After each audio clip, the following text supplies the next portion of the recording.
This is just a short story that I wrote, which ties in with the last post there. It's called "The Birth of Hydrogen," fictional story. This is how the universe began. What happened right after the Big Bang, or was it just before? Before conscious awareness started, where was time? Scientists have a theory saying that the passing of time can be perceived to pass at different speeds from different people's perspectives. But what would time be, long or short, without any living being to perceive it? What speed would time move forward at without any life? Time is said to be formed in your brain at your temporal lobe, where we have our space-time perception ability. This allows us to understand and perceive time. Can time exist without life? Without memory of what's past? DNA and the fossil record are both forms of memory. Scientists say in the first trillionth of a second, the Big Bang, that such and such happened, but by whose watch? Who was watching? And since the Big Bang is said to have been still in the process of creating time, what were seconds at that point anyway? The basic instinct of the universe is its desire to reproduce. Survival of the fittest is only possible because of survival, which is only through reproduction. The Big Bang is said to be the first act of reproduction in the universe, reproducing on mass scale hydrogen atoms. Life, reality itself, is powered by memory and entropy. It's the memories of what we could call quantum DNA and forgetfulness. Though nothing is ever truly lost or forgotten as such, everything is recorded, just not always looked upon or read by anyone. But it's out there on record somewhere.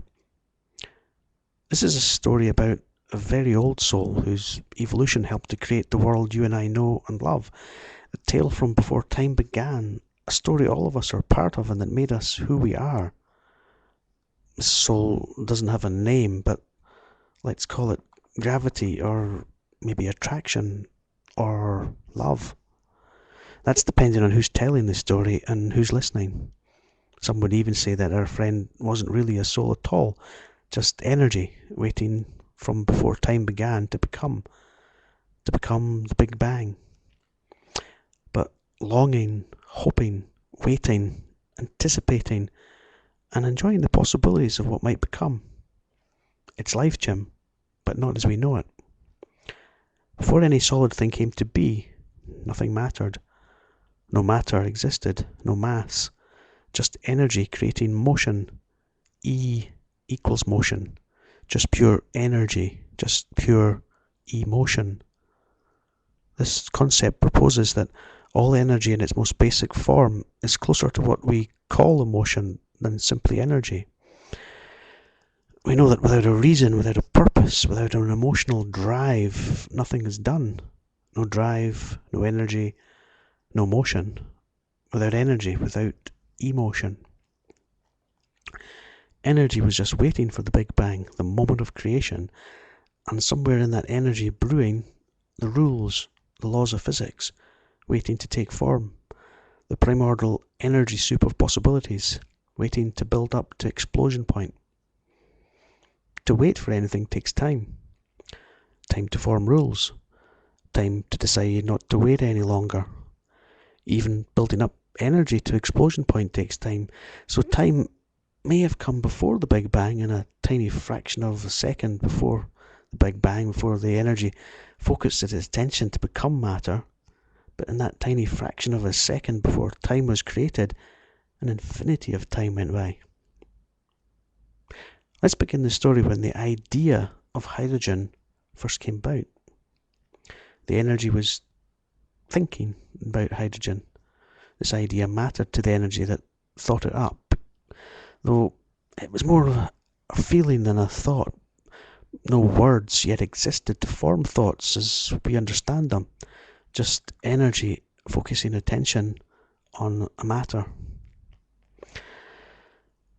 What should we call the energy? We should pick one of those names: gravity, attraction, love. No, for now, let's just call it hydrogen, the first atom of matter, the first atom that mattered. Things back then were expressed more by just pure expression itself than with words or with thought-out descriptions.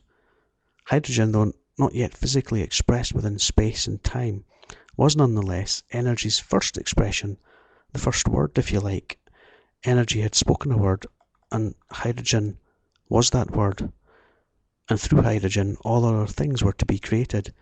It had been conjured up by the infinite matrix of energy, the infinite energy of love, attraction, pull, force, weight, or gravity, which was holding infinity as a single infinite experience, an infinite singularity, an infinite black hole, keeping things in oneness, togetherness. No words existed to speak of it back then. You had to be there. To simply be a hydrogen atom was sheer joy. Joy is also a word, but then it's the same word as love and gravity. All were one single experience. So our friend hydrogen was a particle so small and insignificant, quite alone, and yet it never appeared to matter. Our friend was made of two particles, simple mathematics.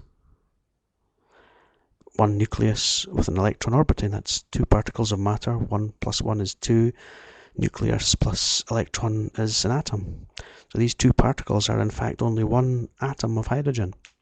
Yet it was the only one in existence, the first matter. But it wasn't lonely and it didn't mind. The mind of our first soul was not aware of any problem to perplex it. Hydrogen was busy giving all of its attention to a curious orbiting electron which fascinated it. Our friend was happy to simply be, but sometimes wondering, am I the observing nucleus, the watchful spinning eye following the progress of that electron, or am I the electron being observed in orbit, or am I both? In truth, all the energy of the universe had become a single atom. Energy was now hydrogen, or the idea of hydrogen. Let's try for a moment to experience what it was like to be our friend waiting for the Big Bang, to experience being the idea of hydrogen, the first law of physics actually being formed way before the Big Bang as it creates the hydrogen law. It was still only one molecule, but while existing outside space and time, it could see the infinity of all possibilities from beginning to the end of time, the whole potential of all the creation within our space-time continuum. In truth, it only had a 1 second memory, so all of time, all of reality at that time only lasted for that 1 second. It only had a spinning awareness, happiness. But gravity was pressing down infinitely upon the one, and oh, the feeling, all alone, aware only of something elusive just nearby, but so far away, orbiting, always rushing away from view. Just when it thought it had seen the electron, it had moved away again. The electron's orbit was a spherical wavelength all around the nucleus, where the crest of that wave was a single point or particle called the electron.